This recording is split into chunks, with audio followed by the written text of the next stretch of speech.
Finally हामी चाहिँ ठाउँमा पुगिसकेका छौँ है। यो चाहिँ हाम्रो बाहिरको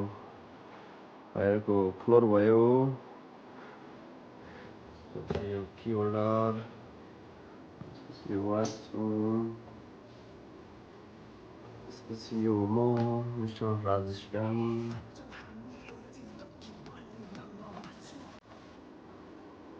यो चाहिँ हाम्रो रुम है। बेड, टेलिफोन, कुर्सी table, TV, lock system, leakage, अनि यहाँ के छ चिसो तातो भाइ कफीको लागि ओ हो अनि जिन्दगीको के छ र भाडा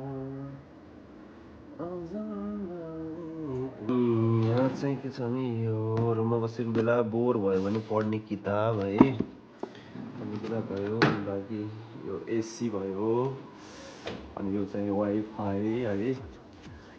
बाँकी के छ यो आइरन भयो।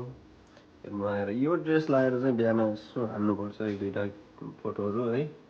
सिरानी अलि अग्लो चाहियो भने यहाँ छ सिरानी, यो चाहिँ हान्नुपर्छ। यो चाहिँ हामी बस्ने रुमको टोयलेट है। टोयलेटमा पनि टेलिफोन रहेछ। बाँकी यो के जाति हो, हटकेस तातो चिसो। टोयलेट अब के छ यो, अब छ यहीँ छ है। यता पनि रहेछ कोप्चे कोठा फेरि यार। टोयलेट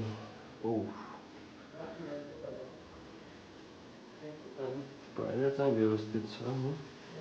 एउटा यहाँ पनि छ फेरि, यो गर्लफ्रेन्ड बोयफ्रेन्ड आइसकेको जोर लगाएर बस्ने हो।